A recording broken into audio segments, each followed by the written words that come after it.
Now, where did you go from the 230 to the 260? So I made the team again, and in 1987 with the 230, and well, you know, it was funny though. I hope we have time for a little side story here, but I was flying the S2S, I thought pretty well in unlimited, and of course, you know, you dive, you get all the speed, and you go up, and then go, and then I got the 230, and it was a big transition from the biplane to the monoplane, as you know, and I practiced quite a bit. And I went to the nationals and flew, and people said, "You're flying so well." And I said, "You know, I'm not flying as well as I was a couple months ago when I had the biplane, when I had the S." And they're like, "Oh, no, you're flying better." And I said, "No, I'm not. It's the airplane making me look better. I'm not flying any better than I was." It was very, you know, I kept trying to make that point to people. I mean, the airplane made me look so much better. But so I got on the team, and then I was always interested in a 6-cylinder plane. I'd actually called the cap factory just before we bought the extra to see if they could build a 6-cylinder, because they had that whatever it was at the time, 230, no, cap. There was the cap, after the cap 20, then the cap 21, and then they started getting 21, I think. Yeah. Yeah, and it was the only production 6-cylinder. Yeah. Great aeroplanes, those caps. Yeah, I thought 1232. Does that ring a bell? Yeah, they were later. Yeah, they came later, but they couldn't give me a delivery date, so we bought the extra, and so I got on the team, and then I still wanted a 6-cylinder. Well, I was at the World Championship in 1988 and talked to Walter Extra and said, "Walter, I really want a 6-cylinder airplane." He had just showed up with the mid-wing 300, the first one, and the prototype. He and Eric Mueller showed up with it, and he said, I said, "Well, would you build me one?" And he said, "Oh, I don't know." And I said, "But I've heard about your 260 that you have, that the prototype." He said, "Well, it's underbuilt. I don't want to sell it. It's not really for, you know, people to fly. It was just sort of a test bed." And I said, "But I've heard it was beautiful, and you know, why can't you build another one that has better construction?" So he hemmed and hawed and didn't say anything. And then later that winter in Alaska, we got a call from Walter saying, "Okay, I'll build you a 6-cylinder monoplane." So we flew over to Germany. Luckily, my husband was doing well with his law practice at that time. So we flew over to Germany and looked at the 260. I couldn't fly it because the weather was bad, but no, I couldn't fly it because I'd fallen off my bicycle and hurt my leg. So Walter flew it for us. And so the next summer, it took about a year. And the next summer we were in, I might have the timeline wrong. Yeah, it was 89, 90. We were supposed to have this plane, and it got delayed. And I heard through the grapevine, Walter never told me this, that he dropped the wing, and they had to redo the wing. And anyway, finally get the plane, but I didn't like it. And didn't like it? No. Oh. So I didn't like the way it looked. It didn't look like the 260. It looked like a single seat 300. So I'm making this into a really long story. So at one point we had the 230, the 260, the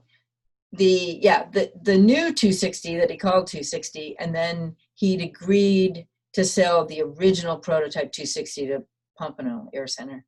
So we had all those planes there, sold the other two, and I kept the prototype. That's how I got it. It's a really long, convoluted story. But and that airplane now sits in the Smithsonian Institute. Yes. Is that the same one? The same one. So I flew it for 2 years, won the nationals with it the first time and the second time, and it was time to retire it. It was starting to have some problems. Broken longeron. Right. I heard a big bang one day. I was flying it. I'm like, right. In the air. Yeah. And you know, it's just starting to, like Walter said, it was underbuilt. So it had a wood wing, composite ailerons, composite tail. It was a real mishmash, but it was a beautiful, amazing airplane. And it's still in flying condition in the museum. You know, you could take it down and go fly it. So when all is said and done, what is your favorite aerobatic aeroplane of all time, yours in particular? You know, I love that S2S and the history of it. You know, it's hard to say. I think any of the extras, really. I love flying the SC. I love the SC. It's such a serious airplane. Right. I've flown all of them. I haven't flown the NG yet. I would agree with you. I've only had one blast in the extra. Gee whiskers, there's so many models, but a very, very late model. And what a lovely aeroplane it is. They really are superb aeroplanes. Now, Yeah. Paddy, I've seen you fly all sorts of maneuvers, but the one that sticks in my mind is your hexagonal loop. Oh, really? How funny. Yeah. And I'll tell you why. Because I can imagine that from the point of view of managing your energy, you're going up to the top of this loop with 3 different steps along the way, and then you're coming down the other side, and going up, you're losing energy like it's going out of fashion, and on the way down, you're gaining energy, and you're going to have a surplus of energy. On top of it, you're putting a half roll into each and every one of those segments, and how you maintain your orientation defies the imagination. So would you mind taking the followers through this this hexagonal loop? I don't know whether you've got a little model aeroplane. That's a good idea. I do, right here. Use your hand and Here's a cute little model. show us how you do it and how you manage your energy through this maneuver. It's a funny maneuver, this 8-sided loop. It's 8-sided loop with half rolls. And I've tried to not do it a couple of times, take it out of my routine, and people complain. Like, well, we were waiting for that. And I'm like, really? It seems so, you know, it doesn't seem like a big deal, but people like it, I guess. So and it's amazing. I can eke it out of that 2-seater I was flying last year at Oshkosh. You know, like it's easier in a single-seater. Basically, just 45 half roll, and then push. You snap. It's not. No, they're rolls. I'd never be able to do snaps all the way around because you'd lose too much energy with it. Right. So it's just I have to get to red line to do it. I go about 220 knots. And I dive in from 1,500 feet. Sometimes what I'll do is I'll push down and do an 8-point roll on the way down. So you've got to 220 knots. Yeah. And then until I get to 220. And I usually start at I don't start at super low. I usually start about 500 feet above the ground.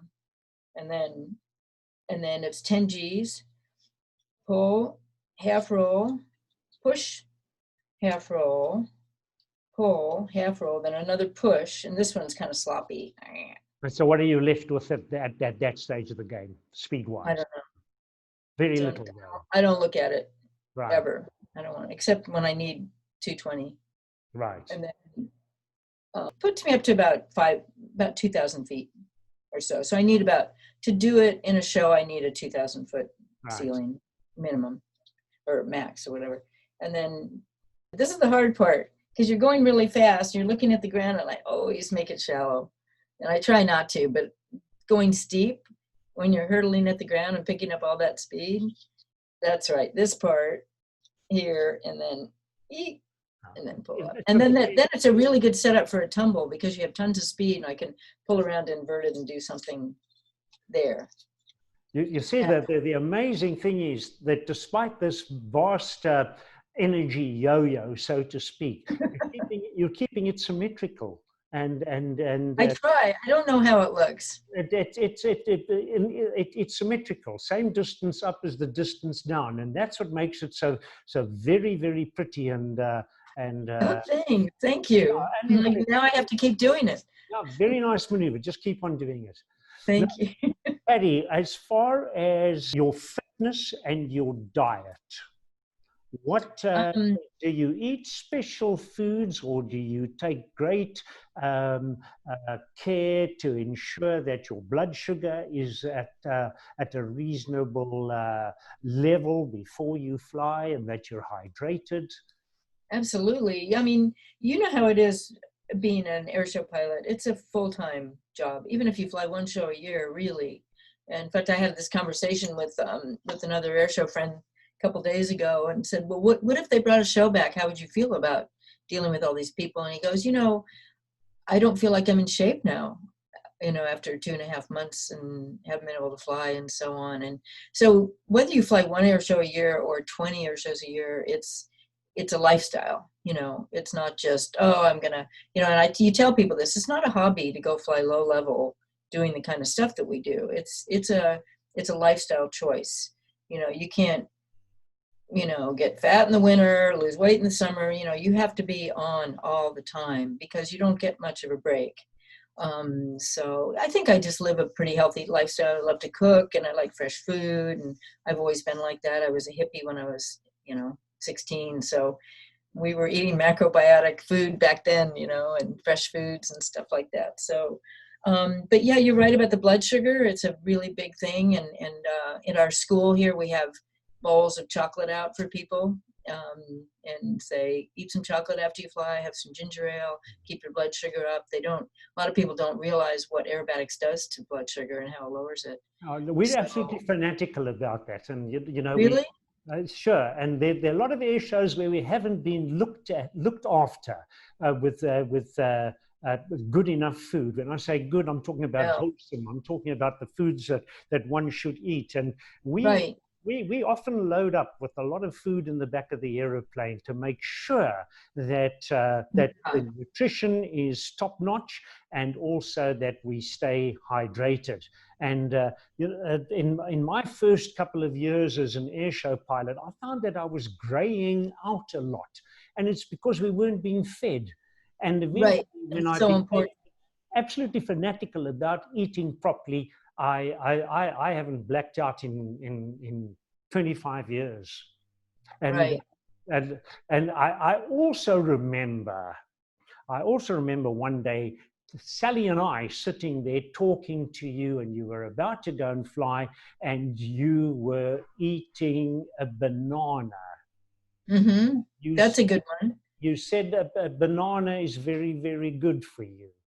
They say they're high in potassium, and that really helps with G tolerance and hydration, that kind of thing. Because that's a food that I always recommend for passengers. And you'll excuse me if I say this, but I tell them that bananas are the things to eat before they go and fly. They taste the same way going down as they do. Yeah. We deal with that. But we place a hell of a lot of emphasis on proper eating. Absolutely. Right. The airshow business here has tried to educate they've done a pretty good job of educating producers and promoters as to what we need. That we have to have some lunch. Of course, it's not always, sometimes it's pizza. It's not very good, but we really try and educate them how important it is to, and just, healthy lifestyle. I mean, you just can't, people think we're all pretty wild, but we really don't go out and party, as they say, much until Sunday night, Now, talking about health as well, you talked about a 10G pullout for the hexagonal loop, and I personally have never pulled 10 in my life before, but we flew with the Chilean halcones.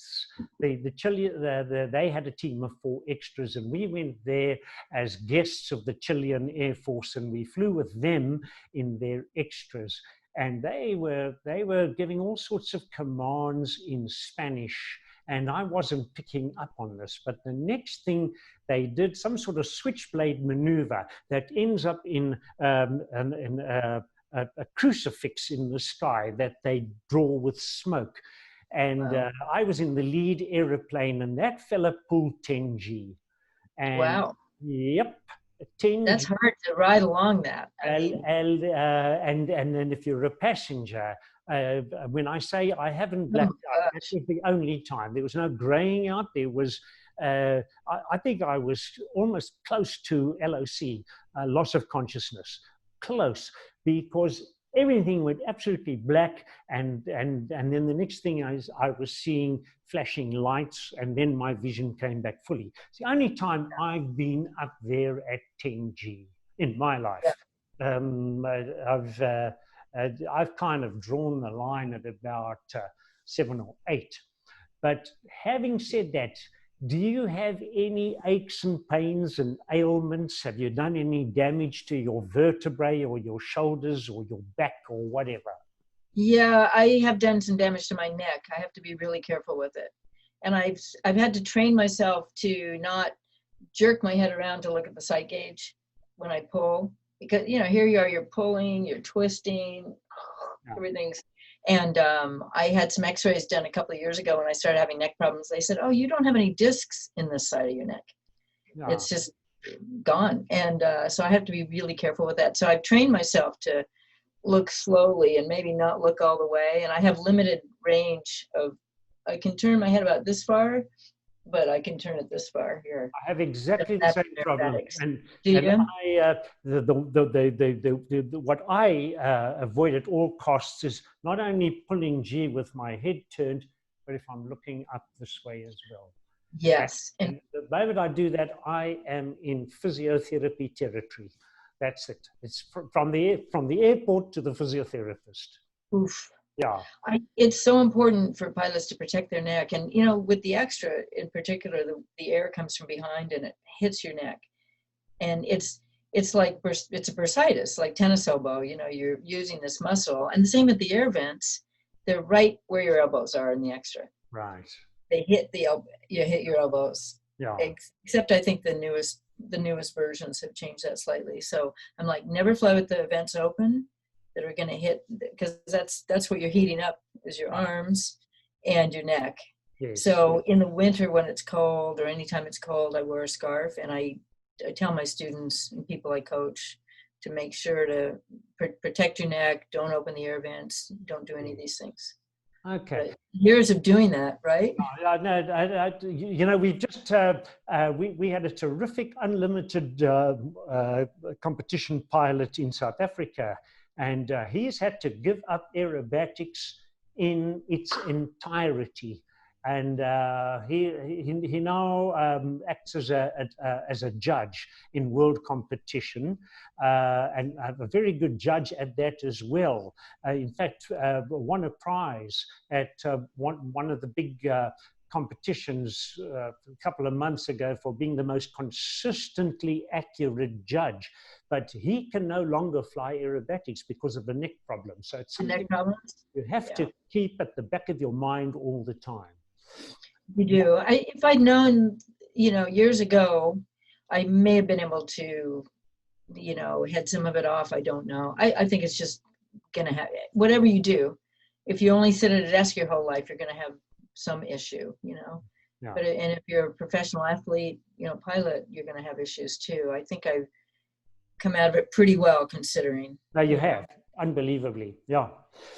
So I'll just break away from competition aerobatics for a short while. And there was a time, and I do believe you might still be involved, that you were demonstrating the Raytheon T6A/B with the turboprop engine, and that is the latest trainer and sort of the lead in attack aeroplane. What are your impressions at having been a demonstration pilot on that aircraft? So I was fascinated by this whole, it's called the JPATS program, Joint Primary Air Training System, aircraft training system. When the military recognized that it needed a new trainer in the early 90s, I believe, I was at the Dayton Air Show, and the trainers were there demoing for the military. And one of them was the PC-9 variant, which was what the Texan 2 is based on. They actually bought the rights to use the PC-9, and after they won the JPATS program. Some of the other ones, I think there was a small jet that Cessna came out with. Tucano was one of the Short Tucano, right? Yeah. Right, and they were all demonstrated. Brazilian and shorts. They both built. Yeah, it was the Brazilian one at the time. Right. But it wasn't the Super Tucano. Right. It had the Super Tucano has a much bigger engine. It's a bigger airplane, and so I was just taken by all these planes. So I started researching, and I had a friend that was a reporter, did a lot of aviation reporting. And he'd send me all the articles that he came across with, and the whole program was based on one of the most important parts of the program was that the airplane be anthropometrically correct, that it fit women and men. It was the first first program that was ever designed for women too. Right. So the ejection seat had to fit smaller people. Normally, you had to be 140 plus. I only weigh about 115 pounds, right? So I would have been cut out of a program. A lot of women my size, we're not that small. So they apparently, Raytheon took it really seriously. And I think it was Beechcraft at the time. It went from Beech to Raytheon, back to Beech, Hawker Beech, and now it's Textron. But so the other companies didn't take it seriously. Tucano didn't, or Embraer didn't, Cessna didn't. They just said, oh, that's only a small part of it. But Raytheon went to great pains to have a special ejection seat design. The seat's very adjustable. And I realized that was going to be my in with the program. So I got an invitation to fly it and went to Wichita to fly it. And it's a really fun, honest airplane. You can spin it inverted, you can spin it upright. I mean, once it went into production, all these, the envelope narrowed to that, where in the beginning, as a prototype, you could do anything you want in it, as long as you stayed within the G range. So they really let me explore the airplane.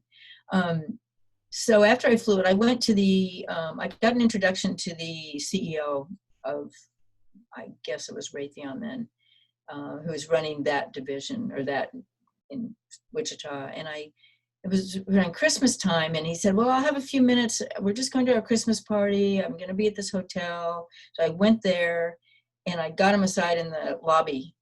Art Wegner, really great guy. And I said, Art, I'm the person that should demo this airplane. And, here's the reason why, and this anthropometrically correct. And I'm the perfect person. And I was just waiting for him to say, okay, thanks, honey, we're going to get back to you, And then I gave my spiel, and I just sat there and waiting for the disappointment. And he goes, I agree with you. That's a great idea. Okay. And he signed off on it. That's wonderful. Right. Amazing. Right. So I was their demo pilot they were trying to sell it to internationally and to the Navy at the time. The Air Force had signed on. The Navy was still on the fence about it, from 1999 to 2006. And I flew Andrews Air Force Base, Pensacola, all over Paris, the world. Yeah. All over the world. Singapore, yes. Farnborough. So yeah. That's where I saw you fly, and I was very, very impressed.